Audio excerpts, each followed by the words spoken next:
We are the cutie mark disclaimers, here to tell you what we're not. We are not necessarily expressing the opinions of any affiliated partners or broadcasting units. Just our own. Now let's hope we won't get sued. Is this thing on? It must be. The light's on. It must be on. So here we go. You have tuned in to No Who's Barred, the only podcast worth listening to. And that's the spot for our intro jingle, if we had one. This gentle, soothing voice belongs to the lovely Sarp, and I'm here to present to you my two dashing co-hosts. He's Amon, he's Isis, he's two Egyptian gods at once. Ladies and gentlemen, hold your applause, he's Amon Nisus! Walk like an Egyptian. You can't see it now, but I'm doing the dance thing with the hands. Whoa, that's hip. Radio gold. And then, ladies and gentlemen, there's, Shade. Let's pretend to be enthralled.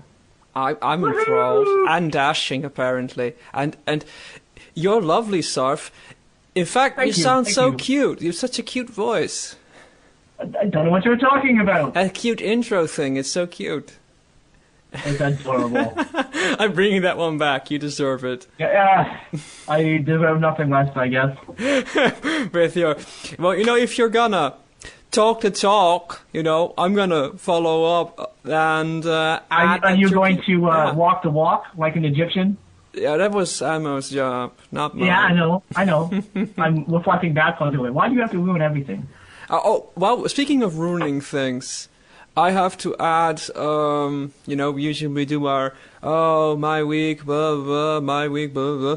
My week is just going to be my day tonight. My day is that I have a blistering migraine, and I still suffer some of those consequences. So here is an amendment for you guys, and I guess for the non-existent audience as well, that if I should say something mildly controversial, like last time, that at least you don't yell at the same time. So if you just take turns yelling, like first Ammo goes, no! And then you go, hey! Then at least... Yeah, then at least my head will be okay? So, yeah. And I'm gonna be trying like a plan. Yeah, I'm gonna try to be a little bit more quiet then. Since, not to overwork it. But we'll see how that works, because it never does. You can pretend like you're listening the whole time and not cringing in pain. Sounds like a plan. Professional podcasting right here. Speaking of... As your official, unofficial doctor, I subscribe to you a night's worth of being in a rave with flashing lights and loud noises. Oh, there is no better cure. No better cure. Did you say no pedicure? No pedicure I said better either. cure. How dare you? Gross nails. So sorry. Did you have a pedicure this week? I definitely did not. A hoofacure? That's so lifestyling, Brony lifestyle. You had a hoofacure. It's been years since I've had anything like that. I'm not even sure how it works. I'm sure they kind of shine your knuckles in. It is. I did have an amazing week, though. I finally got a call back from my property management place that I had applied to so I can, have a place to live. So by the end of this month, I'm going to have my own bachelor suite apartment for myself. They called back, it was approved, and it's going to be absolutely awesome. That's amazing. Congratulations. Yeah. First thing, though, why do they call that a bachelor suite? That sounds... Have you never heard that term before? A bachelor suite sounds derogatory. It doesn't have a bedroom in it. Basically, you have the kitchen, the bathroom, and then one kind of shared living room bedroom. So it's basically just an extra large bedroom. So it's sort of saying like, hey, you're a bachelor, you're kind of a slum, you can't be bothered to move from one room to another. I guess it's just kind of, it's a one-person apartment that you wouldn't have with anyone else. There's no shared living space. It's like this 300 by 300 apartment. Let me guess. Half of it is the kitchen and the kitchen is just a microwave and like a special box for you to put your pizza boxes in. As soon as you're married, they will exile you from the apartment. Yep. No married people allowed. It's right in the lease agreement. It's right in the lease agreement. Once you're married, you're no longer eligible for the Bachelor Suite Association. I'm no longer a member.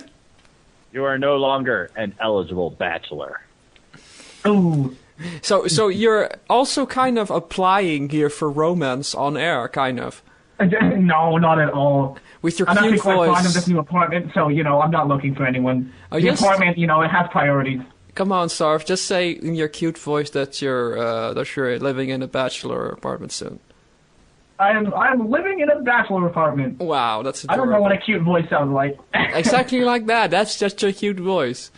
Perfect. Yeah, you're always on cute mode there, Sar, so just keep talking. Oh, Okay, yeah. sure. Oh, yeah. So, but right now you're living in a cardboard box. Right now, I'm sharing a house with someone else, which That's is the same going to thing. be ending in a week and a half. Totally the same thing. But that's pretty great, Yeah. because as I recall, things were looking gloomy, and you were even considering saying, F this, I'm gonna watch a movie at several points or something in previous weeks. So I'm glad Yeah, we come together. it got pretty difficult for a while, and the state of No Who's Barred was kind of up in the air because if I couldn't find a place, one of the options was just going to be sharing a room with someone, and I wouldn't necessarily have direct access to the internet. I wouldn't be able to do the podcast, so. That would have sucked. This is No Who's Barred, live from a couch, filled with crowded teenagers that are making noises, Fantastic. eating pizzas. Professional podcastery. So even Absolutely. outside of bachelor apartments, they do that. It's just a way of life. I mean, however, I shouldn't mention, though, as far as next week goes, I won't be around since I will be moving that weekend, and I'm not going to have internet for the first couple of days. I'm going to be roughing it like back when internet wasn't around. Yeah. There was a time when that was a thing. That was, And the interesting thing is, we're going to be able to say to our children one day that, there was a time when internet wasn't around, and they'll be like, oh no. how did you ever procreate? Oh, barbarian! How did you get food? You mean you had to go to the shop rather than the shop coming to you? That's so weird. How quaint. So, when you had a really weird question, Other sides of the world. What was that, Emma? You have to pretend to be professional. Keep your mouth closer to the microphone. But I don't want to. Okay. Okay, what I was saying was, but how do you talk with people on the other side of the world? how do you answer when you have weird questions? Where do you go when there's no Google? You write a letter with your pen on your paper. And then you pen? fold it just right and put it into a special slot somewhere in a special building in the town outside of your front door. And then you wait. So it's like a manual text? And then you wait. It's kind of like, just imagine, I know this is also before your time, kids, but imagine that you have like a transfer rate of 2 bytes a second, and you just wait for it to transfer. Ooh, How horrible. that is rather tragic, isn't it? Absolutely. What about your week? You kind of have to wait for the file to manually walk itself over. So Emma, how's the hand deck team doing? The season ended Yeah. several months ago. I know, so- that's why it's funny to ask. Isn't there a postseason? Postseason, like some weird charity match that no one cares about? Well, there's this orange ball thing going around called March Madness, but I'm not really caring about that. March Madness?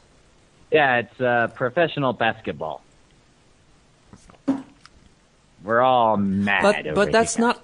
Oh, right, orange ball, I get it. I thought you were still talking about hand deck, but... No, Okay. orange ball.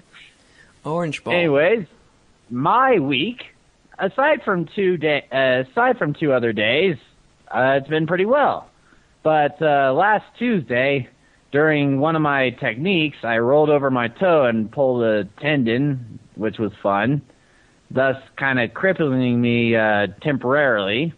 Then the next day, I had to get up at 3 o'clock in the morning to take a friend of mine to the hospital for a surgery thing that he was scheduled for, and I couldn't leave that at all until about 10 o'clock, all the while having to walk around, drive, and use my newly hurt foot. And I have a stick shift, so I had to push in the clutch with the bad foot the entire time. So I learned that lights are truly jerks. I hate them even more than I used to. And my foot still hurts, but not nearly as bad, and it's getting better. But it was like half blue and half purple for like the entire day. Oh, so like what I Twilight want to Sparkles, know is it's one. It's one thing, you know, to have to get a surgery at 3 a.m, but you know, having a surgeon have to get up at 3 a.m. for surgery just sounds like a bad idea waiting to happen. Here's the thing. I got up at 3 o'clock, but the surgery was scheduled for 6 o'clock. But it was in a different. 6 o'clock is still not in a different humane. city, about an hour away, and it was in the Air Force Academy base, Yeah, so we but- had to go through military access and all that stuff. But wait, and even then, we're still a half hour earlier than the entire staff. So. 6 o'clock though. That's not humane. You don't schedule surgery at 6 o'clock in the morning. Hey, they're military. They do what they want. And he got that early That's shift comforting. because he has diabetes, so he was the number one on the spot. I don't feel comforted by these explanations. I'm just going on record with this. I'm not comforted at all. But I hope you and your friend are all right. Oh, my friend's doing great. I mean, what he did was he had this herniated something or other for the longest time now, and it didn't really hurt him.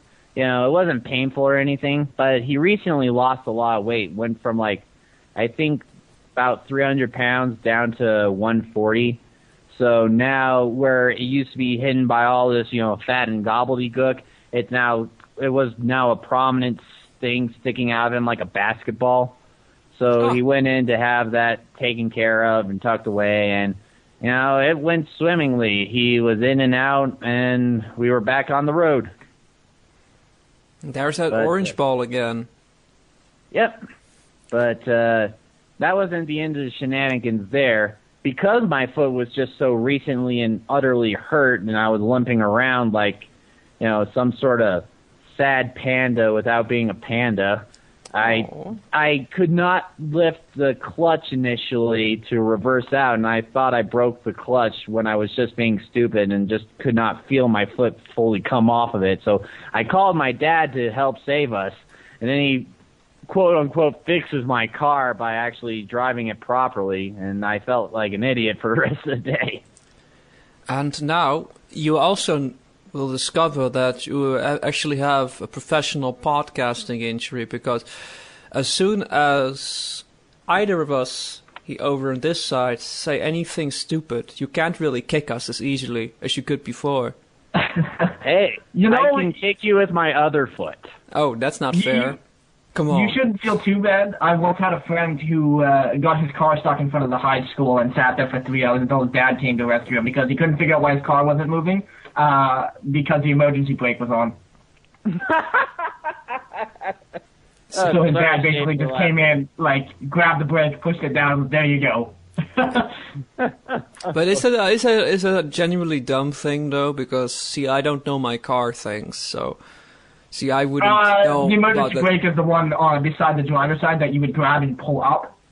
You always have to pull that and push Sure. it down when you want to drive. So the fact that they didn't know how to do that is really Basically, he was trying to drive the car forward when, you know, the wheels were locked and he couldn't go anywhere, and it was like the most amateur thing ever. I don't drive either, but Yeah, but It's like you're apparently Oh, the Sarf. You have extra talents. no, of course. Over here, it's not too uncommon, I guess, for people to not know their way around cars because it's not as necessary to have a car. So, I mean, I live in a city of, I think, close to 100,000 people. So it's pretty common just to take transit. Well, good for you guys. I have to drive a minimum of 30 miles a day, so the price of living in America. America. yeah, everything's so spaced apart. But to be fair, I do live in a separate town from the normal city that I work in, so I have want to to correct you. I want to correct you on that as far as everything being spaced apart, because Canada is probably infinitely worse than that. Infinitely. Here's the Infinitely. thing, you got more space, but you're Yeah. all huddled around a U.S. border, so it doesn't really count. There's What? more space, but less population. Yeah, but you're all condensed around the border, so it's all good. Yes and no. Yes and no. Oh yeah, let's bring in the nuance here and say, you guys are both right. It really just depends on where in the country you live. And there we are. What an exciting bit of radio gold. The discussions, so heated, so serious, dramatic, extreme opinions everywhere.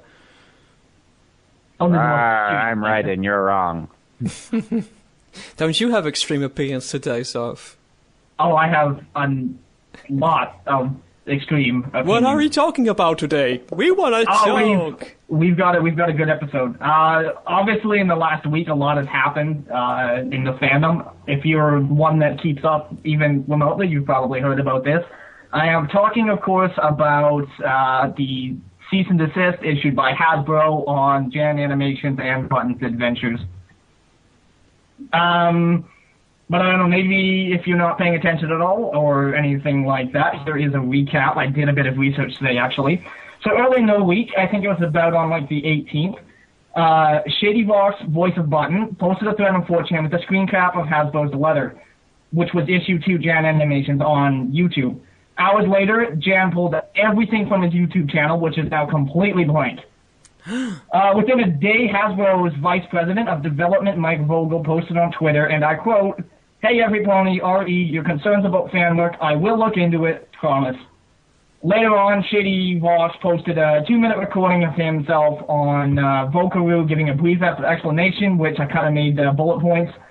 Despite the fact that JanAnimations is in the legal rights, supposedly, according to them, to keep their videos on their YouTube, they decided to move everything to avoid causing a feud with Hasbro and a potential blacklisting, as JanAnimations is an aspiring animator.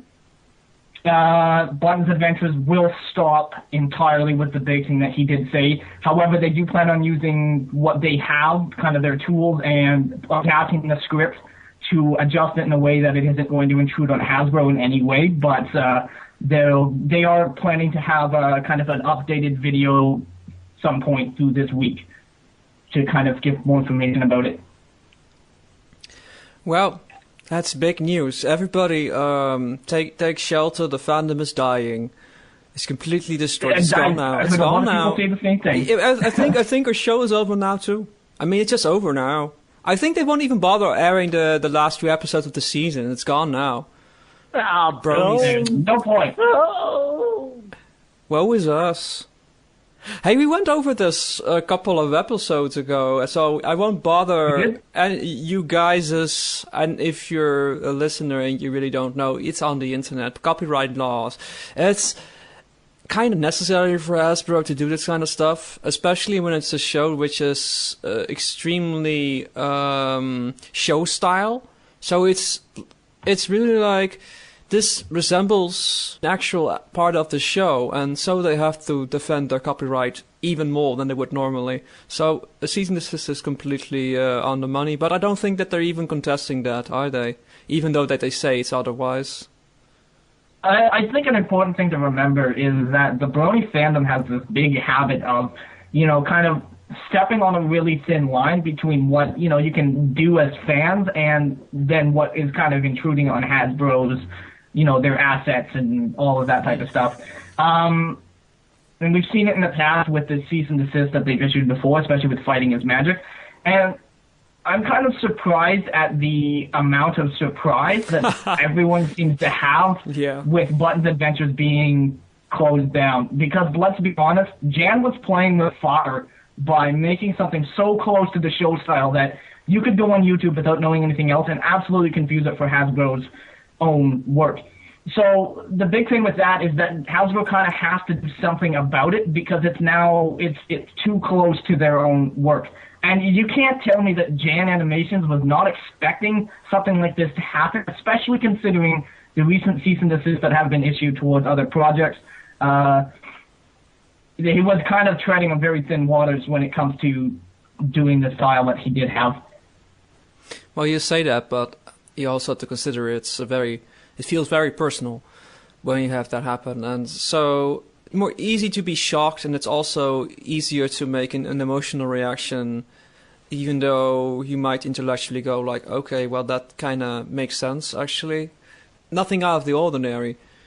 You can be in danger of costing Hasbro their copyright stuff, so they have to defend it. And if they don't, then their shareholders are going to go, hey, why aren't you doing your job? So, yeah. And then everybody is going to go, oh, Mike Vogel's going to look into it. Well, no. I would say don't get your hopes up, because he can say he'll look into it all he wants, and he can look into it just to be on the side of positive publicity, but that doesn't mean they're actually going to do anything about it. I think he might be able to give a good explanation, maybe. But it won't be any different than what we're talking about. I mean, I can't imagine anything breakthrough here. Okay, Emma, what's your... if I could chime in. Absolutely. Yeah, I was upset with the button thing too, but like you guys, I also am on the stance where I understand it. You know, it's, you know, so close to the show style, so I can understand, you know, the cease and desist thing. However, the thing with the Mike Vogel thing, it could be like either of one of a couple things. One, he, you know, wants to try to look more sympathetic, even though he had to be part of this thing that took down buttons. But it could also be a thing where it's the legal department of Hasbro not communicating well enough with the other part of Hasbro. Well, that's of course and, the you know, case. two different entities wanting two different things. Well, Hasbro is a giant hydra. That's not even in dispute. I mean, I don't question the possibility of him not knowing what the F is up, because they're different departments. Mm-hmm. So it could very well be that, but I don't know, and I don't want to, you know, say anything is this or that when I just don't know. I really do hope that, you know, something good comes out of it and Jan's able to bring, you know, stuff back, but, you know, I won't hold my breath. I will say another thing. I think, you know, despite what a lot of people have been saying, you know, knee-jerk reactions, it's just like, you Hasbro and all that stuff, I really do feel that they've been very lenient with what they, you know, what they allow us, the fandom, to do, you know, because Absolutely. If they really wanted to, they could just drill even harder on it. But I think they understand that the fandom being able to make and do this kind of stuff really grows its own brand and helps them as much as it helps us. So, but the whole thing with the copyright issue is once they're presented with something that is potentially violating the copyright, they have to take action against it, or else they sacrifice their copyright claim on MLP, and it just dissolves into just madness. So it's one of those things where I just don't like the law around it, but I try to sympathize with both parties. Know what I'm saying? Yeah, I think in principle, I think the line is, and in some laws this is also the legal line, is whether or not there is money being made. And so, yeah. And what were you going to say, Surf? So I think that the fandom really paints a negative picture on Hasbro, and I've heard a lot of people say things like they stifle creativity and they're just the evil overlords or what have you that run DHX. But really, as JanAnimations said, Hasbro has been pretty lenient. And for the most part, they do let the fandom kind of do what it wants and have its own thing. I think for the most part that Hasbro is a lot kinder. Has been a lot kinder to the fandom in recent years than what they could be. If they wanted to, I'm sure they could pull half of the Brony conventions and things that are going on and that would be all that even other sort of dumber stuff. than they are now, though. I mean, Sorry? That would be even dumber than they are now. I mean, if they would do that, there's absolutely nothing to gain, and there's little to gain from a couple of the Hasbro feats. But you have to think, though, from the perspective that Hasbro is a corporation, not necessarily like a living, breathing person that, you know, thinks of what's to gain, what's not to gain, but really, I think the largest... Well, they're a juggernaut from the past. They don't really know And that's Right? why they're a juggernaut from the past. They don't really know any better. Yeah, And yeah. so But they don't I mean, even. it's right in the They don't almost have in the the American system perspective. how they do things. It's a corporation is built only to make money, and that's its single and only drive. Well, really, modern organizations, they actually, even in America, they know how to make money and not be so held back by old standards of what constitutes as profit and what doesn't. Because, case in point, I think, is primarily interdistribution, which I guess you could compare to, I don't know, concert tapes, bootlegging, you know? Modern organizations are all like, okay, well, this is a thing, and we can't stop it, and it's giving us free publicity. Let's tap into that market so we can actually get a profit from that. And whereas the old line of thinking is, wait a minute, every time somebody watches a video on YouTube that's costing us the equivalent amount of money we would have gotten had they purchased the video instead, which is just the old line of thinking, really. So Right. I can really see both perspectives on this, because you have to if you consider everything, it still remains that Hasbro. It really looks like every day in the week a different person in the legal department wakes up and goes, "Hey, shall I pull this stuff down? Nah, I'm in a good mood. But let's slide. Oh, this That other is one. a fair point. There's a Let's lot of pull it down." conflicting It's things very arbitrary. Yeah. So, yeah, maybe their mission statement has to evolve a bit, and I guess it is.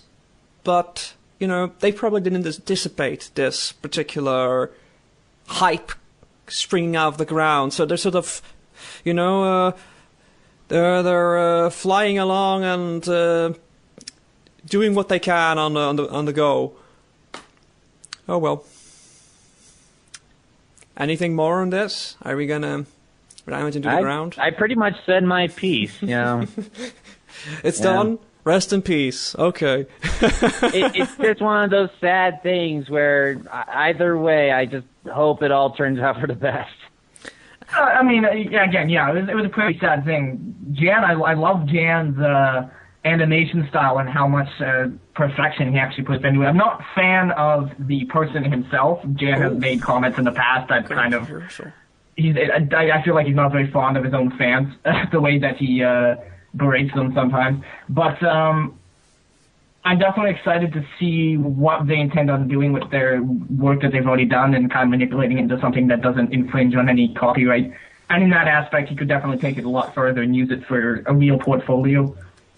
Well, did he like sell merchandising or something, or what? JanAnimations, not from what I'm aware of. He did do commissions, and he actually did animation commissions as well. He's also the same animator that was put on the Brony doc. If you're familiar with the one video that they had John Delancey singing in. Oh God. Oh yeah, I remember. Are you familiar with that video? That's the animator that did that video. Yeah, I remember that. That was awesome. I love that song. Whatever works. But again, it is pretty sad to see that everything off his YouTube channel just kind of got pulled down. And I think from what I gathered from his blog is that it was largely something that he kind of, his first reaction, he just kind of freaked out and shut everything down. that's the mature attitude. Let's do it. Let's just say F this. Let's just say... let's be controversial here for a second. Let me be controversial for a second. While we are being a little bit subtle about it, so I'm going like, I'm not going to say anything too bad about him on air because it's no slander. No slander here. But if you want to be on the show, Jan, and defend yourself, sure. We have a spot for you every week. Except if you have someone cooler on at the time. But here's the controversial thing. If you're going to go, we're in the legal right to keep the videos, but you know what? F this stuff. I'm gonna go pro, yo. I'm gonna pull this all and F it all. Then, you know, it does say something about your own work appreciation. I'm going on a limb here, and maybe I'm just... Well, blabbering here. He's trying to compete on a professional level, and he does want to be become part of some big animation studio, and Hasbro is definitely one of them. So I can understand where he doesn't want to be blacklisted, and where, from an outside perspective, it doesn't seem bad. From the inside perspective, it could be like figurative life or death. So, yeah. I see where you're coming from, though. I'm not buying it, but I appreciate your counter-argument, which is completely valid. I'm just not buying it. Maybe it's just my resistance to the whole corporate program. But I guess, once you've decided I'm going to sell out my soul and do what it takes, sure, go with it. The thing that I really don't get is why an animator with such skill like JanAnimations has, what he's doing, and I don't want to phrase it quite like this, but I'm going to anyways, but basically wasting his time on a fandom that he's even specifically said he doesn't like. He doesn't consider himself a brony. I actually found the exact quote from his Tumblr. Someone asked him if he considers himself a brony, to pretty much what he said was, I don't think the fandom has taken a good direction from its original one, but dying is a bit too much to describe how it's going. I think it's more like a state of coma. It could wake up eventually, but chances are it won't. And no, I don't consider myself a brony anymore, just a fan. So he doesn't consider himself a brony. He doesn't really like the fandom, and yet he devotes all of his skill and essentially his time, because he made was working on an entire season of Button's Adventures onto a project like that's not going to actually get him necessarily paid in the same aspect, when he could be working at Hasbro as some similar animators thing, especially with his level of skill. Well, he just does what he wants. The only thing that is dumbfacey is going like, I'm not a brony, it's you guys all hug your Decamacaras and do your Miss Andrew crusading. With your when I see something like that, my first impression is that he kind of thinks of himself a little higher than his actual fans. His fans obviously going to be largely just bronies, and he's made several comments and videos in the past complaining about the type of comments he gets and things like that. And it doesn't seem like he's very fond of his own fans. I know the type. I'm bringing it up later in this show when we're discussing our pet peeves. Okay. Okay. And the perfect. That's the problem with mixing art and business. If you're going to try to become a professional in something, you will have to dance with the devil and do things that you might not want to do for people you might not really care for. And this whole, making pony videos, even if he doesn't like, the fans that he makes them for, there's something that, he likes to do, and it's probably giving him a great resume to send to animators. So, I don't know. So he doesn't make him for his fans. That's nonsense. I want to pick out there.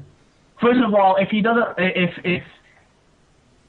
like the fandom he's doing the project for, then why is he doing them? And second of all, doing pony videos is not a great thing to put on your resume. I'm sorry. Well, it's something. It's a great thing. It's something. There are better things. But you're just because it's about ponies doesn't make it any less valid. All right. I agree. No, but there is a great amount of predisposition that comes with that. But only if you make the predisposition, bro. You gotta rise above that. What are you trying to say? I'm trying to say, and maybe I'll have to reiterate because it just comes up again, but the whole doing it for the fandom but not being a part of it, that's all gibberish. I mean, he just does what he wants to, and people who you look down upon, they're not people who you're doing it for. I mean, you can pretend and put out your public face and be all like, oh, look at these people that I just don't want to associate with. You know what it says to me? You're an insecure 12-year-old. And I'm sorry, but it is the artist's curse to be just as insecure as everybody else on this planet, but it just comes up more. And this is one of those cases. It has to be, when you're all like, oh. At the end of the day, I don't really know what he thinks, so I'm just throwing out theories out there, so whatever. Maybe it's one of those things, and I don't really have a lot of sources to back myself up on it. And if Jan would like to come on the show and argue with me on this point, I'd be glad to have him. But maybe it's just one of those things where he's only doing it because the fandom in its youth has such an obsession with popularity and being famous and things like that. So maybe the reason he's still doing these projects is because he gets such a high amount of attention. Yes, that's a good point. But you can have that both drives. You can like the show and like being popular, and then decide, hey, this is a springboard, but now they're doing this cease and desist, and I'm gonna go F this. And that whole dance with the devil stuff, I get what you're saying, and I completely understand it. The only thing I don't like about it is that people aren't honest about it, not to themselves, not to anybody else. It's one of those unspoken rules. And I say, you don't have to do that, but, you know, if you feel you want to, or you have to, or something, okay, but the dance with the devil thing, like you have to do it, I think that's overstated, like you have to do it. No one is forcing you, no one is holding your children hostage. And the whole anti-community approach, dissing the fandom on a whole, I mean, it's just a group of people with a common interest. You are a brony. You are a brony because you like the show. And if you don't like the show, I don't believe it. You do. At the moment you stop liking the show, then you cease being a brony. That's it. Until then, I think the statement, I'm not a brony, I'm a fan, is a pretty, what's the word I'm looking for? Well, I think Brony is fan of My Little Pony, so you can't be one or the other. They're both the same thing. I think it's either false, a statement, or it's an ambiguous statement, which is either saying that what you're saying is dumb, or what you're saying is not anything at all. So either you be more specific, or... I do want to correct you, though, because Jan did specify, I'm fairly sure he specified anyways on his profile somewhere, but he doesn't intend to give up the fandom at this point just because of everything that's happened. That quote that I did bring up from before where he says I'm not a fan, or I'm not a brony, I'm a fan, was from August of last year. I will clarify that. It's nothing new. So he changed. If I could throw my 2 cents, and this you is can where have I'm gonna... 3. Oh, 3. Oh my gosh. Wow, you're feeling so generous with me. Just extremely right. generous. I'm in a good mood. All right, this isn't like extremely important, but I do want to point out something where I kind of disagree with both of you. I think the term brony does intend a little bit more than just being a fan of the show. I think it's in what regard? I think it also implies that you do interact with the community in some way, whether you do like image boards or just go on to Skype groups or whatever to interact with other bronies or provide something to the fandom. So I think in a sense he should be considered a brony because he did provide for the fandom and he still is a active member. Well, that's up in the air at the moment. But I think you could just be a fan without being a brony if you just watch a show but don't do anything else other than that. Well, that's hold on. So then you go first. Enlighten me, humor me for a second. Describe in your words the definition of a brony, and then describe the definition of a fan. Okay. The definition of a fan is someone who likes a show. The definition of a brony is a person who likes a show and interacts with the community or provides something for the community. Okay, so I have an actual definition of fan right here. I'm not going to try looking for a definition of brony because I don't think I'll find an official source. But a fan, sometimes also called aficionado or supporter, is a person who is enthusiastically devoted to something, such as a band, sports team, or entertainer. Collectively, fans of a particular thing or person constitute its fan base or fandom. They may show their enthusiasm by being members of a fan club, holding or participating in fan conventions, creating fanziness, I don't know why that's there, writing fan mail, or by promoting the object of their interest and attention. Now, how does that differentiate from the term brony? I'll give you a clue. It doesn't. I think that official definition is a little too inclusive. I think if you like the show, then you can just watch a show and not have to be a part of the brony part. Yeah, and then you're not really a fan, I think. But... Well, if you like watching the show, then you're fine. I kind of get what you're saying, that there are multiple types of people who like the show. But the point of what I was babbling about is that the statement is a rejection of association in such an exact way. And this is a year old, so, maybe we're just babbling about this to be semi-controversial, but... Yeah. it's just reeks of extreme insecurity and maybe hypocrisy if you want to be harsh, but let's not be harsh. Let's be positive. Let's end on a positive note and say he just comes across as being a little insecure about it, but that's okay. I won't disagree with that. I'm not disagreeing with that, and by my definition, he is an insecure brony too, and I agree with you there. I just say that there is a difference. I'm just saying. I really sincerely hope someone actually goes to the effort of sending this into him, just so that we can get a reaction from him. Free publicity for no who's barred. Siphon the drama starts here. Your popularity is now ours, and we're gonna continue the show. We're gonna continue Button Show and whatever it's called. I haven't seen it, so I don't know what I'm talking about. But I've seen all the memes, and I dislike them intensely. So, but we're gonna steal this content and continue it. And you can't stop us. That's a hipster. Yeah, I know.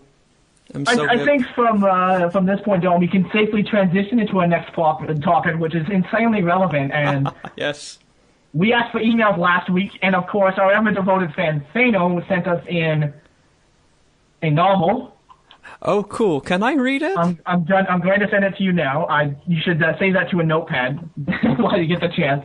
Oh, right, of course. Whoa, this is pretty long, but That's what she said. We asked for email. Thano gives us a novel. He compensates for the millions of other people who didn't write in, you see. Oh, that's how he does it. Thano, we love you. Just copy-paste this. That's always good. So, we're talking about the pet peeves thing, and I just want to clarify, just before we start, because sometimes people don't know what we're talking about. It's not gonna be like, oh, I dislike breast cancer, concentration camps, hypocrisy, and cold toast. Those are things everybody dislikes. What? I think I heard you. I don't understand anything you said. Well, those are things that we all dislike, and it's kind of expected of us, but there are always those things that just grate us, and maybe we understand that it shouldn't, but it does anyway, and it helps us be who we are. So, okay, well, with further ado, I'll read this email. Maybe I'll break it up for a fancy free-form discussion between paragraphs, so it doesn't sound like I'm just reading a novel here. So, Thano writes, I'm not sure does it have a subject line? Ha ha ha. Well, you don't have Tell to me that the microphone is muted. The subject line is, you have brought this upon yourselves. Okay, so, you've brought this upon yourselves. No! Sometimes I think pet peeves can come and go for me. However, the primary thing that would drive me off the deep end these days is remarkable, practiced ignorance. Oh, great. Now, I try not to claim to be an expert in any subject, and I can easily become confused when put under pressure, real or imagined, but I do put a lot of energy into learning new things and observing the world around me. I will readily admit, when I don't fully understand what I'm talking about, and often refrain from saying anything at all until I can study it further and come back better prepared. We should have done that. So when the people in my RL sphere try to make outrageous claims like the binary 0/1 symbols on a switch stand for off and in, what the hell does in mean in this case, he asked, and I was asking the same thing, or that the sun orbits the earth, I could bang my head against the wall. I'm not a geography expert, but I have a pretty good idea of what an island is and what continent I live on. I've been asked if I drove to the Virgin Islands for my sailing trips more times than should be allowed literate human beings. Even Pennsylvania, where I live, drive there all the time. It's funny because I apparently know American geography better than a lot of Americans. This is amazing. This is even funny to me. Okay, even if Pennsylvania, where I live, was closer to the tropics, and even allowing for the fact that the US 6 is difficult to find on a small-scale map, if one didn't know. I was talking about the Virgin Islands, sorry. US 6, that sounds cool, doesn't it? It's a Roman 6, the VI thing. Okay. It's difficult to find on a small-scale map if one didn't know if it was in the Caribbean Sea. I think it would be pretty difficult to drive to an island. Yeah, It was wet and salty the whole way down. I drove to Amsterdam too. It was in Canada, like you thought it was. So you guys are neighbors? Apparently. Well, he visited me, but he actually had to sit on an airplane together. So he just had to drive down the block then. I thought it was actually like a huge trip. Shades, the Netherlands is just in the apartment above me. That's even worse than the Denmark thing. Oh, goodness. The Denmark thing. Oh, good. Yeah, I can see you suffer in silence, Elbow. No, I won't make fun of you anymore on there. I will continue reading the email. As long as I'm American, you'll continue to make fun of me, and I accept and respect that. Aww. I'll wear my Just clogs. as long as I make fun of you for being a hipster Netherlands Europe guy. I'm such a Europe guy with my clogs. Total Europe guy. In your clogs and your fancy kilt and your top hat. And my Frankfurters. Wait, no, that's the other country.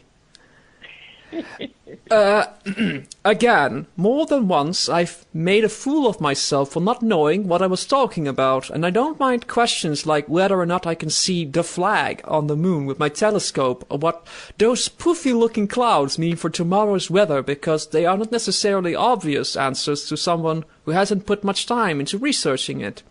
Also, there are plenty of common skills I'm not very proficient at, like cooking or anything beyond very basic vehicle maintenance or spelling. But if I'm in a lousy mood, by the way, your spelling is better than most people on the show, I'll be less likely to forgive questions about what season it is in Europe right now. Sorry, that's hilarious. Okay. What season it is in Europe right now, or how the so-called experts on TV can say it's spring when clearly there is snow on the ground. Your backyard is not the only place on the entire flippin' planet, you know? Yeah, a honeybee just buzzed by. Don't try to tell me the ecologists are full of it for saying the overall bee population's declining because you saw one bee today, or be prepared for venom and sarcasm. But it was a big bee. On a personal note, that's like worth 12. I think they explained it in a few seasons Doctor Who ago, where half of the bee population is actually extraterrestrial. So when they altered the timeline, those bees were removed. Makes perfect sense. And then dolphins fly off into space. Well, the companions said, like, indignantly, bees are from outer space, and then the Doctor replied, well, not all of them. Wow, that just does it. Okay, he also has a disclaimer.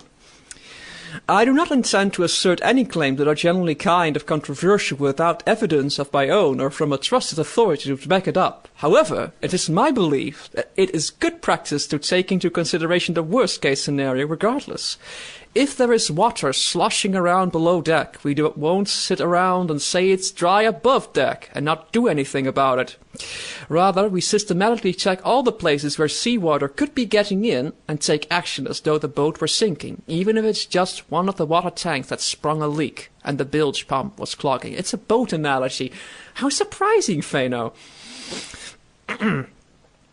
Okay, well, I'll just continue the whole thing. Pardon my novel reading here. My job demands very little mental power. I tend to just keep my head in internet articles about sciencey stuff to keep from going mad, but my co-workers have not mastered the art of intelligence, you understand. My mind would be under the ice of Europe, or wrapped around the bewildering concept of logic gates and integrated circuits. I just want to correct you, hold on. He wrote Europa, not Europe. Oh, Europa. See how quickly that goes. I just go, I'm gonna read this. Okay, the ice of Europa. What country is Europa in? Is that near Africa? Europa? Yeah. It's somewhere south of Mexico. I think it's time for the human race to enter the solar system. Okay. To the moon. Okay, logic gates, integrated circuits. When I'm approached by one of them about what tin cans are missing from whose garbage bin, and I blow a mental fuse, as it were. I'm unprepared for it, and instead of just letting it go, it's constantly on their mind because they have nothing to think about, and then I get in trouble for yelling at them to leave me alone. I may not have a life, But I do have better things to think about than who is stealing my garbage at work. I could go on about internet comments too. Yeah, the rule of internet number 1, don't read comments on YouTube.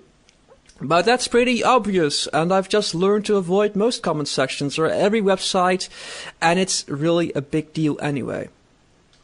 And it's really a big deal. Yeah. One more thing. One more thing.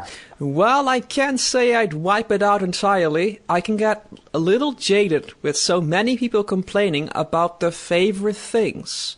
It's not just ponies, although I do wonder if the novelty has worn off for a lot of people and they feel trapped in the fandom. Oh, this is going to be an interesting thing to discuss. But it can be any show or video game or whatever. We obviously have enough things that make us upset in our lives, so why drag the thing that make us happy into it? Sure, there's always something that isn't perfect, or an episode that gets on our nerves. Magical mystery cure.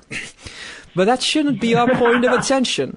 I understand that people can have differing opinions about the same thing, and I think discussing it should be encouraged. But not if we are trying to make other people hate the things we hate. Nor am I saying that we should just blindly accept everything fed to us. But I would think if we say we like it, then it should make us happy most of the time. If it doesn't, well, you've got some thinking to do.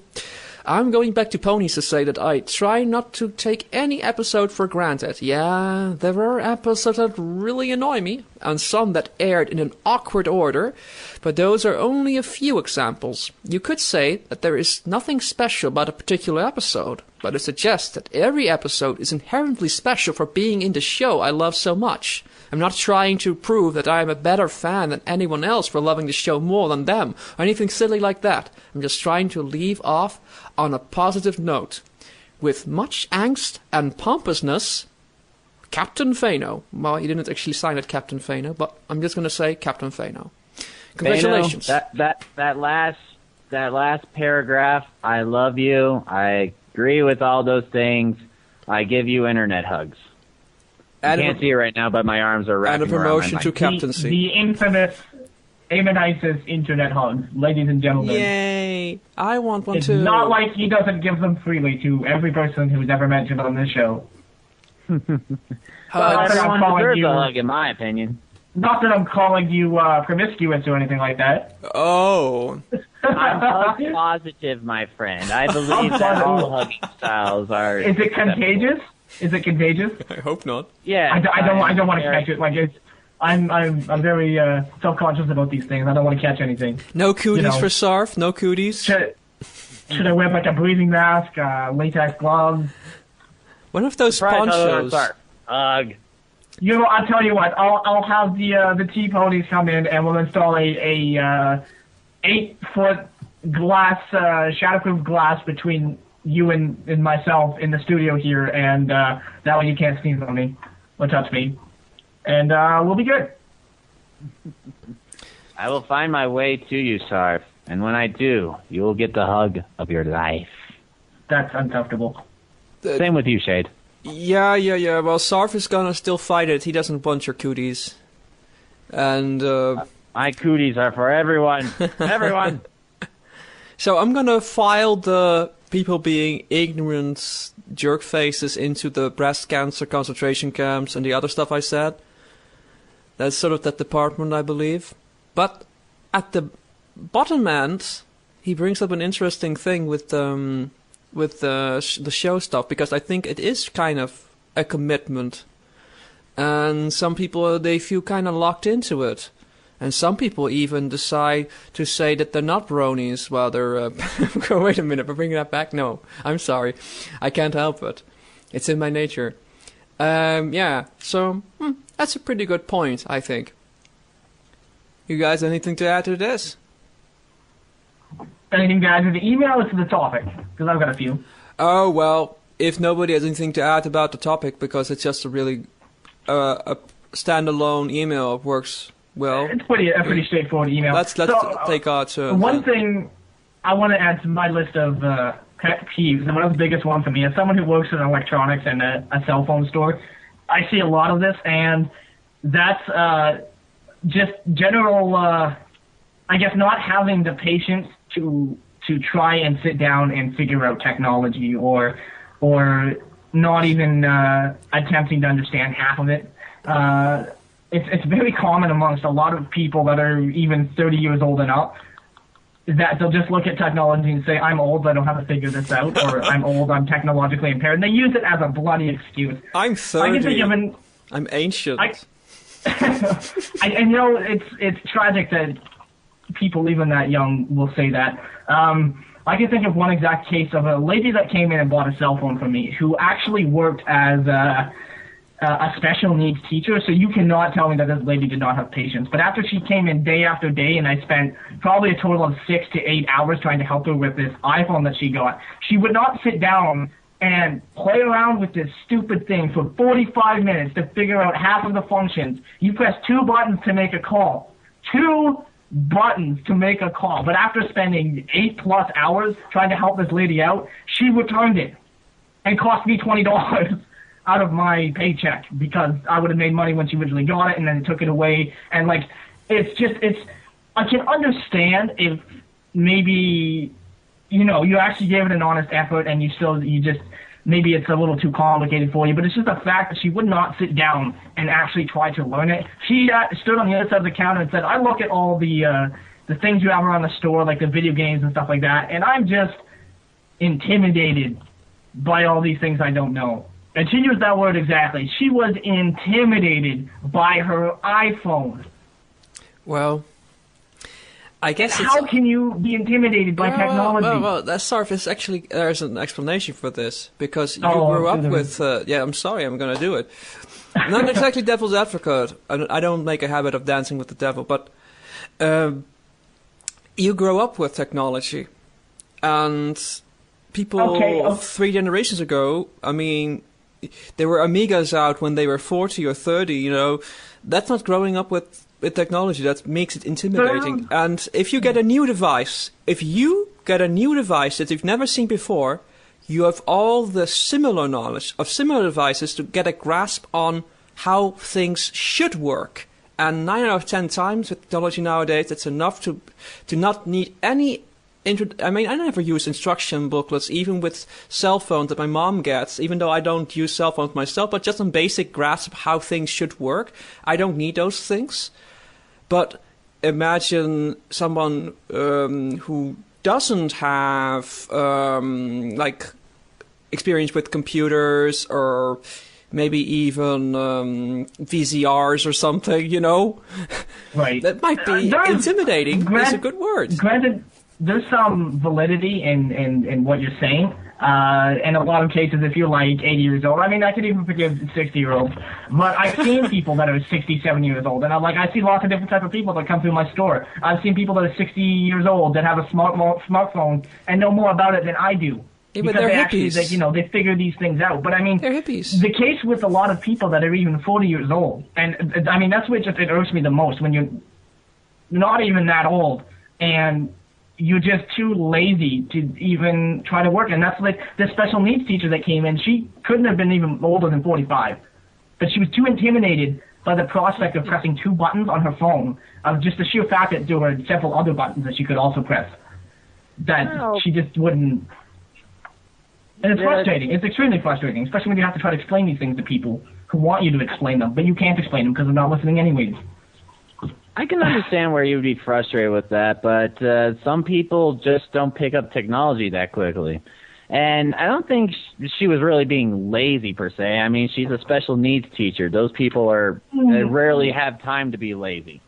It wasn't really laziness. Again, it was just like she just had like this anxiety to technology, and I can't fathom how that would even exist. Or she went out of her way to get an iPhone, and that's a good term to use. She has an anxiety to technology. It's something that causes her anxiety and anguish. So that if she has that would make her not really ready to dive into technology, and would explain her lack of knowledge of using it. Exactly. If she used it on a regular basis, she'd be totally relaxed around it. Well, it's also if it's an anxiety, it's also kind of like, you and me, we might scoff at someone being scared of spiders, but for an arachnophobe, that's like an intense fear. They already imagine the spiders laying eggs inside their eyeballs, you know, and that's freaky. Eggs inside of eyeballs, that's gross. Anyways, that's just, you know, technological impairment, or so the phrase goes, and a lot of people use it as an excuse. That's my pet peeve. How about you, Eamon? I can't imagine you hate anything. He hates negativity. Do you really want to hear my pet peeve? Let's hear your pet peeve. Okay. That you prepared for us today. Well, I didn't prepare per se, but don't worry, I got this plenty rehearsed in my head.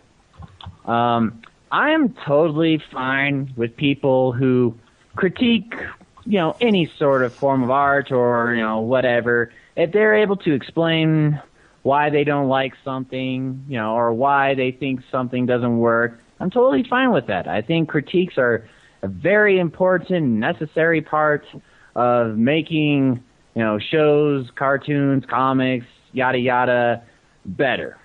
What I don't like, what I really find is terrible, is when people they say they're critiquing, they're doing this kind of stuff, but they just completely lambaste it. Like, say the most horrible things about whatever show they're watching. Like, I see people in comments, you know, in various sites and whatnot, just saying that this episode was god-awful, why did they do this, or why did they do that, just this idiotic decisions, bad writing on this part, shame on them, blah, blah, blah. It's just like, dude, you know, you don't really just bite the hand you chew like that. You may not like the food that you get, and you may suggest that you want a different type of food, but you don't just bite them and tell them it's terrible, and there was just a spider that crawled across my screen. Cool. Is it gonna How relevant. lay eggs in your eyeballs? Yep. Good thing I'm not arachnophobic, or else that would have been terrifying. But that brings me back to my point. So I hate it when people just go completely off the wall with their hatred of something and just take any and all opportunities just to say the most degrading and horrible things when it wasn't that bad. So, You know, by your that's my extension, pet peeve. by extension, your pet peeve is pet peeves. No. I know, right? By extension. Pet peeves. And by very nature, pet peeves are not the horrible things that are inexplicable. You know, it's more a personal taste thing. And I can totally see yours, especially if you have the type where they're rambling, just completely being baseless about it.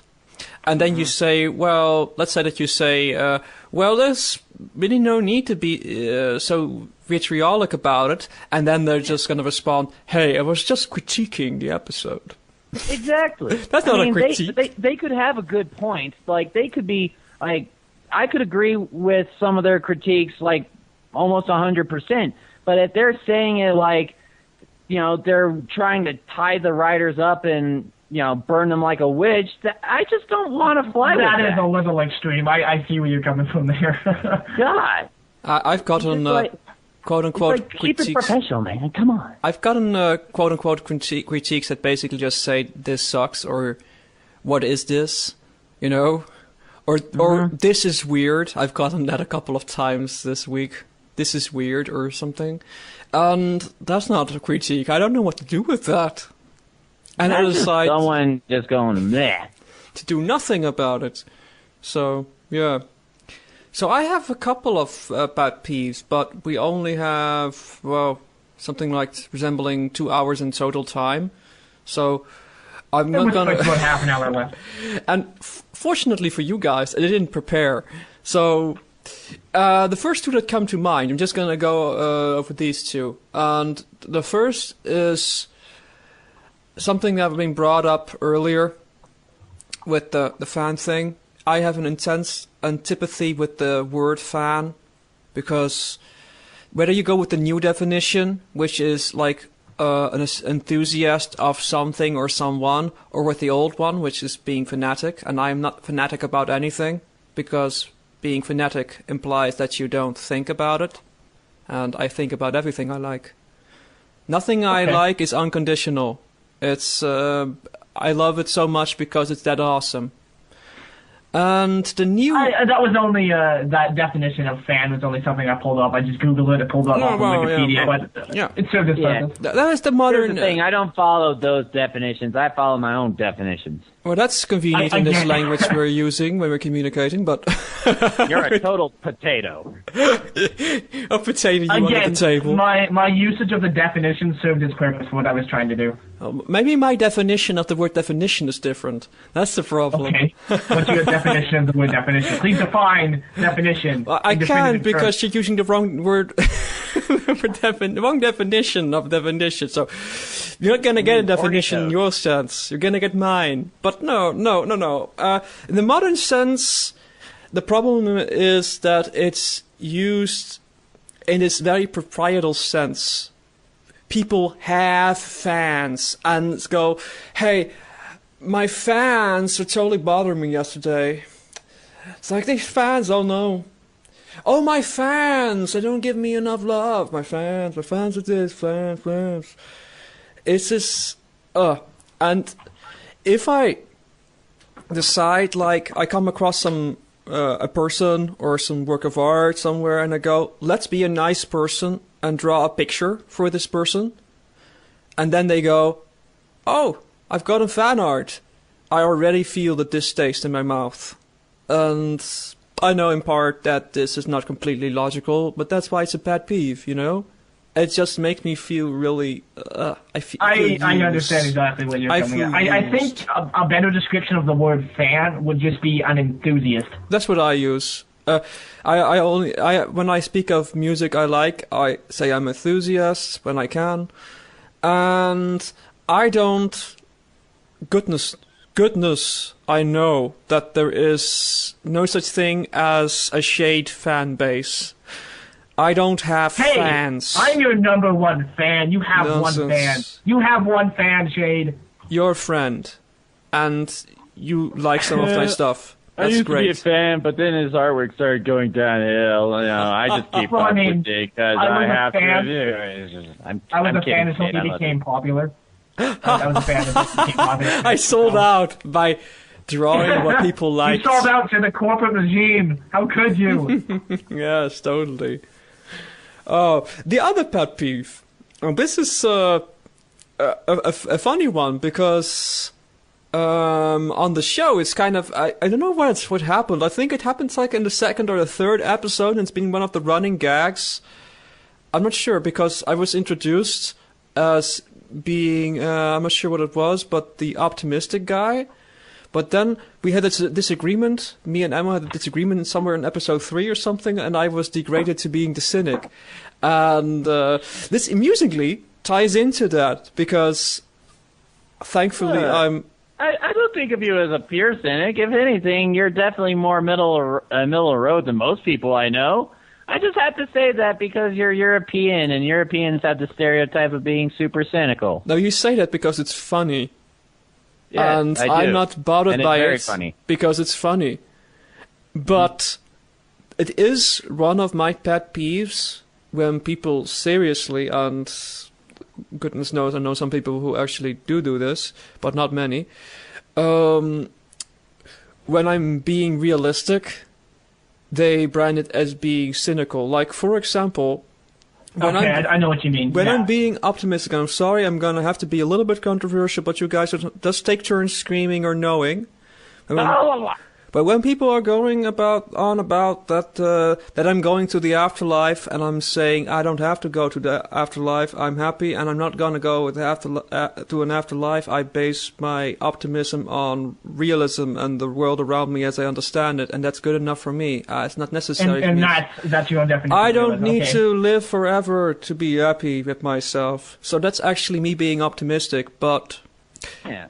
If you don't believe in something, then that's fine. I'm not going to try to push anything on you, so go ahead. I am not talking about you. I'm talking about other people. And I know. I'm just saying from my perspective onto you. I love you, Shane. Well, if only everybody was as positive as you are. So He's so positive and it hurts. yeah. My duty in life is to be extremely positive because there's way too much negativity out in the world, and some people just need to see the bright side of life. But of their own accord. I'm not going to try to shove it down their throats too much. Embrace the love of Jesus, the Holy Lord and Savior. What did you say, Did sir? I'd like to form a giant hydra of mishmashed words. What did you say? Together. I'd like to think back on that one Monty Python song. Always look on the bright side of life. Oh God. As they sing while being crucified. Here's Do you think Monty yeah. Python will issue us a cease and desist? pet peeve. Pet peeve. People quoting the frickin' Holy Grail, Monty Python, like it's still funny. Yes. Pet peeve. So much it gets quoted. It's annoying. Well, I don't mind. I love it. when you go, Yeah. hey guys, I got an open question. Ask me anything I want. What is your Get out of my face! What is your favorite color? Get out! Here's another pet peeve of mine. How come No Who's Bard hasn't gotten a cease and desist yet? We have probably broken like a million copyright laws with the stuff we mentioned. Hey, wait a minute. I want a cease and desist from any company. I will take anything, just so I can frame it on my wall. Someone please give me a cease and desist. We're not famous enough to get in trouble. I know. Funny, It's tragic. funny thing. I wrote articles on the website once when I was back in my pro gaming days. Pro gaming, a loose term. That's a different definition than the one you're used to. 360 no scope. Yeah, so I wrote some articles, and I like to do these really bad, critical, negative, dare I say, reviews of records which I really didn't like, and I went all over the top with them, and so we did an April Fool's thing on the website where we had a cease and desist from the lawyer of Cher because I was slandering the album. And oh, it was great. Community just blew up over it. Oh, That's awesome. That was awesome because we actually got a law student to compose the letter, and it was really well written. Although the argument's that's amazing. really funny that one of the points, I don't recall them all, but where I was being quoted as like supposedly pop singer, or something like that, and then the letter said like, this implies that my client, what's her name? I forgot her real name. Is not an actual pop star. And there were citations like here she's being listed. Here is her work, and also that I mentioned in the article that I didn't actually have to pay for the album, so they were charging me for the album. It was great. And you were being sued for exactly $12.50. I commented, well, at least the album is on sale in the article. Because people ate it up. It was great. Yeah. Maybe that will happen with our fancy show. That would be the day, and then we would get unlimited publicity like JanAnimations is getting. Yes, being sued by JanAnimations and Eric Idle and... There we go. JanAnimations can issue us a cease and desist. So make sure to write in your cease and desist today. Act fast, because everyone's trying to get on this today. Yes. So you can issue those cease and desists at knowwhosbard@gmail.com. I was about to make the same joke. Next week's topic. Everybody, write in with your cease and desist. Next week's topic, if there is a next week. Oh. That would There's be no really guarantee at sad. this point, but you'll have to be sorrowful for a week. Or two. Possibly two, but hopefully Oh, how tragic. I should have internet at some point next week, or the week after, sorry. So this is our our silver anniversary episode. We've been 25 episodes together. I'm The sorry. love. I'm sorry, I just won't be here. It's okay. We've been doing this for like 2.5 years now. We can, or I guess it's a year and a half. We started, a year and a half. Well, let's pretend it's longer. 2.5 sounds cool. Sure. We've been doing We've this. been at it for 25 years. The dawn of internet. 25 years?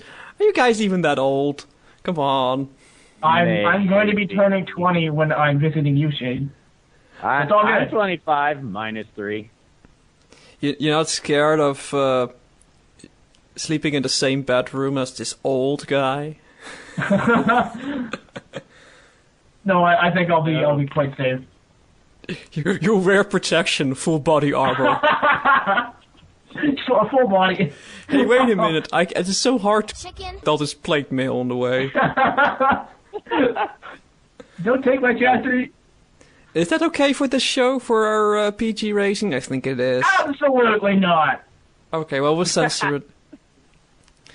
Well, before you board that plane, make sure you wash your hands. Oh, God. Not that again. Yes. Oh.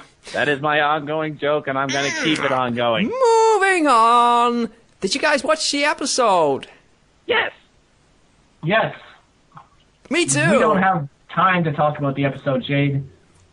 Sure we do. We've got 15 minutes. Can we do this? Sure we can. I mean, if neither of you guys wants to start, I'll start. Okay. Right at the beginning, I thought it was absolutely dreadful, and I'm starting to hate the CMC more and more because it's very annoying and bratty. And then as the episode went on, I thought it was a little bit better. I've seen some people to compare it to A Christmas Carol, which I kind of see the comparison there, but not entirely. But it was pretty well executed, even if I really didn't like kind of the introduction with Sweetie Belle and how she acted. And of course, granted, she is a child, but it was still very annoying. I just liked it. However, I guess all in all, it was a pretty decent episode. So what you had a problem with at the beginning was exactly what I was having with... Okay. I felt like this wasn't Sweetie Belle. Not at all. But, no, she's supposed to be this innocent, the absolute nicest, but like she's supposed to be a sweetie. But then But she wasn't. they do a pretty good job at explaining why. So then it doesn't feel like she was misrepresented, but rather that there is an actual reason for why she behaved differently than she did. Otherwise, I don't know, this could have been done better, but I did a good job at explaining it. One of the things I liked, I kind of liked actually how it changed pace with the dream scene, which I can see the Christmas Carol, and I was thinking while I was watching it actually, oh no, it's gonna get compared to the freaking Christmas Carol nonsense, even though it's nothing like that at all. I'm thinking no, but one of the things with the artistic angle that I see, I think that maybe it's just me, but they went a bit overboard with it. It was a bit too much. As soon as Sweetie Belle was skateboarding over Giant Rarity's mane, and like a scene reminiscent of Legolas in Lord of the Rings when he's fighting orcs or something, and I was Right. thinking, that's still too much, because a little bit of way a dream works, a little bit of that abstractness, and that works, and the floatiness and all that. I kind of like that, and the way it was executed start, but it was a bit too much for me. It kind of seems like there's a bit of a theme in two of the CMC episodes we've had this season so far, the Twilight Time and this one, that they're kind of being very attention grabby, and I'm trying not because to use the the children particular term here. are the children. I suppose that's a fair excuse, but I mean, compare it to seasons before and they weren't exactly the same way, but just the general attitude after they came off the stage in this particular episode, again, they were very trying to drive the attention to themselves, and it was very, very annoying. I hate to say it, but it's... Oh, go ahead. I hate to say it because I was just blinking, so I didn't see, but when they came off stage, I was like, oh, this is a Dave Polsky episode, isn't it? I hate to say it, but I could tell. Yeah. And Yeah, I knew you would bring that up there, Shade. I knew I would bring it up as soon as I saw it. I saw it happen in front of my eyes, and I was, for some reason, I missed the episode credits thing after the opener, so I wasn't aware. But then I thought, okay, fair enough. I won't argue there. And it was just, go ahead. It was just sort of there, and I was thinking, oh, but that looks, this is it. What were you gonna say? Okay, well, I give you one guess to see how I gauged the episode. You liked it. Of course. Why don't I don't like it? I mean, come on. But I will also say this. Surf, you're a sandwich. Shade, you're kind of a sandwich. No. I take your compliment/insult gracefully. With cheese and It's mustard. a very delicious sandwich. Cheese and In fact, mustard. a sandwich is what I ate for dinner today. I had a jelly sandwich. That was my dinner. Yeah, you're a Take jelly that. sandwich, if you know what I mean. No. What he is a bachelor. He's a bachelor. Anyways, if I could continue with what I'm saying, well, I really like this episode. I like how it played out. I only had one small issue, and that's just I wish the dream sequence was a little bit longer, but that was overlooked by me. But I really do like how it played out. And to me, I really like how the CMC are acting lately. Like, I actually enjoy it because it shows them kind of progressing as, characters. And all in all, they are kids, so kids do have the streak of lacking empathy, or if they do something, they want to be acknowledged for it. So that's why they're attention grabby. And even though that's a very negative trait, it's a very believable trait, especially from Sweetie Belle, who, poured so much work into this production, and is the sister of Rarity, who is, a big fashionista, so attention grabbing is very much important to her and, vicariously to Sweetie Belle.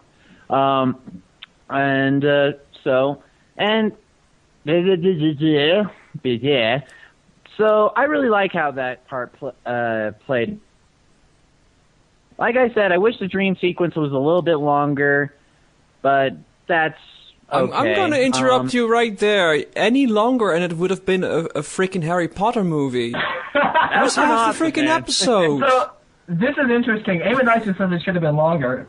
Shade says it was way too much. I'm just going to say, meh. Okay. Meh. That's my opinion. No, for me, the length was okay. Although I dare say that if they've done a little bit of a sharper job on it, they could have had the same accomplishments with less time. But what I was talking about too much is not the time, so much as the artsiness that they're trying to do, because right, this is not. It's a dream. Yeah, but it's not. A dream could do anything. It doesn't feel like a real dream. What's a real dream? I kept expecting a real dream is one where you're not constantly being reminded, hey, this is a dream! Hey, just in case you haven't noticed, this is really weird! That's trying too hard. A dream is a dream. It's abstract. It does what it wants. And if it's being purposely guided by an alicorn princess to teach a lesson, it's going to do what it needs to do. That's a cheap cop-out. I can't really take the argument that a dream is too weird, because it's a dream. It'll be a dream. It's always a dream. Weird is a weird word to use. I concede that. It's always a weird word.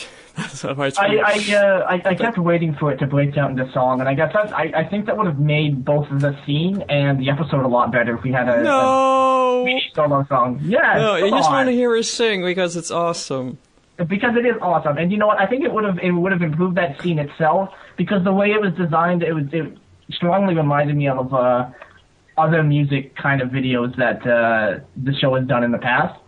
I think it could have done better for that particular scene. Well, I kind of like how they handled the character arc with Sweetie Belle, and I agree with Emma with saying that. Well, I think the important thing to remember, as always, that when a character gets an episode, we get to see well, for lack of a better word, their negative side, like 9 10 out of 10. That's the interesting thing, because they have to learn something, so they have to be messed up. Not only is that a good thing because it's a real character who has character flaws, but also we get to see them progress during an episode. And I would say this is pretty much like a run-of-the-mill episode. I would rewatch it a couple of times and see if it grows on me some more. I think as a whole it's doing what a lot of episodes do this season, which is not drag too much. So it's not really painful to watch anything waiting to progress, where they're just hanging on forever on the same particular point and reiterating it. Instead, it's just sort of progresses and then it's over and there was an episode and then you can go take it or leave it. I personally say like semi-take it. Take it with some takeaway Chinese. Acceptable? If I could say one more thing, I love how they actually made a small implied comparison between Sweetie Belle and Princess Luna, because I never really saw that angle before. But looking at this episode, it sort of makes sense that a character that has had sister problems of somebody who was overshadowing them and in the spotlights, being the very first villain of the entire show and the very first story that we heard, speaking to a younger character like Sweetie Belle, I really love that dynamic. Like, it really stuck with me afterwards. I really like that. Luna is, comes across as being really sympathetic to younger characters since the Nightmare Knight's reappearance. Mm-hmm. And I like that too. I think that it kind of falls into place with the whole, follows ponies around in their dreams type of things, because she's kind of this mentor and has that aura about her. Shall I tell you what I really liked about the episode? Okay, sure. Let's hear it. The way that the Cutie Mark Crusaders had their manes wobble. Their manes wobbled really fantastically. I did not actually notice that, but that's rewatch it and notice their wobbling manes. They wobble and waggle perfectly. Then they turn their head and they wobble just right. It's like way better than the first season. They've really... I think that between season 3 and 4, they've taken another collective course, the animators, in mane wobbling. And it really shows. Is there a school for that? Yeah, there are courses for mane wobble animations. Mm-hmm. Have you been to one of those, Emma? Oh, all praise Saint Scootaloo. Oh, she has the best wobbly mane. Although I have to concede, when Apple Bloom is running, and her tail flaps and her mane flaps go up and down, that's adorable. Yeah, and when Sweetie Belle turns her head, and her curls have this afterbounce, like a fraction of a second after her head is turned, it's so realistic. Oh my god, it's just like the real thing. Like a real pony.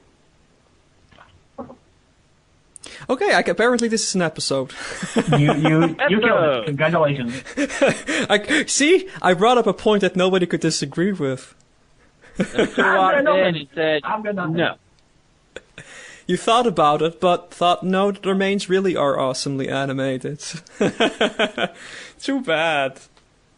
So, let's say that it's time to round up all the places where you can listen to our fabulous show, huh? So if you're planning on watching this episode somewhere else this week, because who wouldn't want to listen to us 6 times in a row?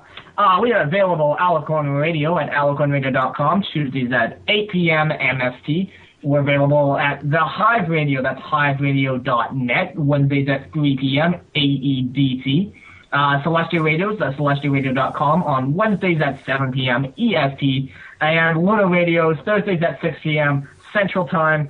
I'm currently in the talks with someone else. We may be having another radio being played on Friday, but that's not finalized yet, so it will be posted on the Twitter. Yeah. Hooray! Yay! Yeah, that's the thing. That's all the radios. And you can also follow us on Twitter at KnowWho'sBard, at KnowWho'sBard, and our Tumblr is knowwho'sbard.tumblr.com. And where are we live? When does this happen? We are live every Sundays at the greatest time ever, 8 p.m. MST or 10 p.m. CST or like whatever time it is for you in the Netherlands. But that's the funny thing, because the continents are desynchronized and are in disrepair. It's like daylight saving time. What happens? We have to save the day ball for those farmers, and now we don't know where it goes. So we'll wait and see what happens. But right now it's 3 in the morning CET and 2 GMT. But I believe next week it's going to be different. So then it's going to be 1 hour after that. But don't you worry about a thing. Everything will be okay. You can find us at knowwho'sbard.tumblr.com, knowwho'sbard@gmail.com, at knowwho'sbard.soundcloud.com, knowwho'sbard.youtube thingy, whatever. You already said that. Doesn't matter. I just want to go knowwho'sbard. Any other places? knowwho'sbard. We should be everywhere. We're available on Stitcher, but we don't talk about there because on Stitcher, all we have is the Know Who's Bard minus Shade experience. Professionalism. Oh yeah, it's just like the Garfield minus Garfield thing. If you want to listen to the show without hearing me and wonder what it's like, wow, this 20-minute vast amounts of time with no dialogue. See, I want to talk so badly that I was even going to make that joke. Excuse me. Oh, 20 minutes of silence. What's going on? And then respond, yeah, that was an interesting random thing. I'm going to disagree with that. Hold on. I'm going to disagree with your disagreement. Hold on. I'm going to steal the mic. It's mine. It's mine. I'm going to talk forever. And see, then when I don't talk to let other people talk, no one says anything. It's the worst thing. Oh. Anything else to report? Or is that a show? Are we done? That's the show, and we are done, finally. Oh, I'm going to ask you a question, Emma. Yo. Sarf may answer as well, just like an afterthought. Do you feel like the backstory with Rarity and Sweetie Belle, how they interacted when they were younger, is like a breakaway from how it's alluded to earlier into the series, or was it a surprise? Well, that's what I've heard people on the fandom who have dumb opinions say. Well, I never sensed any break. Older, like, alluded to as in, like, their relationship, or? Well, as always is the problem, people overanalyze from their pre-existing assumption. And then they find the confirmation that they're looking for. When they're, for example, I think I saw the citation where they completely did a Freudian pseudo-analyzation with the Sister Hooves social. Okay. And extrapolated based on everything that happened in that episode, how they interacted. I think it goes perfectly along with the relationship that they already have. Because it's always like that sisterly competitiveness, and it's supposed to fit that exact kind of stereotype, and I think this perfectly goes along with it. The little sister feels outshined by the big sister, and I mean, that's a textbook case. I think it's fine. Like, nothing in this episode made me feel that it was, breaking away from characterization in the past. Because I do sense that they really do love each other. Rarity, has shown her love for Sweetie Belle many times, and I think I may understand where they're coming from. Like, in some episodes, Rarity is just, like, completely using Sweetie Belle, and, vice versa, won't help Sweetie Belle out, and, But I think that's more... I think they both can be a little situationally blind, especially if they're busy or doing something else, or... Yeah, but, so... We get both perspectives. That's the good thing. We get the perspective from Sweetie Belle, where it's... you don't want me to do anything, you don't want to do anything with me, whereas from Rarity's perspective, Sweetie Belle's messing everything up, and it's much more efficient for her to do everything and for Sweetie Belle to just do something which doesn't mess anything up. So yeah, and since it's her business, she needs to make sure all these things are perfect, as perfect as she can get. So, I can understand where she won't really, want Sweetie Belle messing anything up and want to make sure everything's right, because she's not thinking about the sisterly aspect, but rather getting this thing done for clients. Another question for Sarf. Okay. Which at the CMC had the coolest glasses? Scootaloo? Of course, Scootaloo, thank you. I'm glad to have that confirmed. I personally like Sweetie Belle's, but whatever. Well, it's now for this moment, just this once. No, Bart is not a socialism structure. It's going to be a democracy. So, me and Sarf. Oh yeah, as soon as you can get 2 votes in, it's a democracy. Yes, that's how it works. Yeah. I'm living in a fake democratic state. Oh, like North Korea or something. Oh, yeah.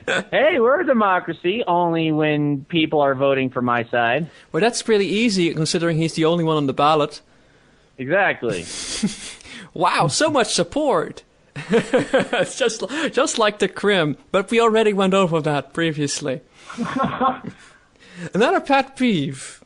The Krim. No, I'm hoping we get a reaction Russia. from JanAnimations some point through the week. Maybe he won't, but Putin, if you want to be on the show with JanAnimations and who else? He pronounces it Jan.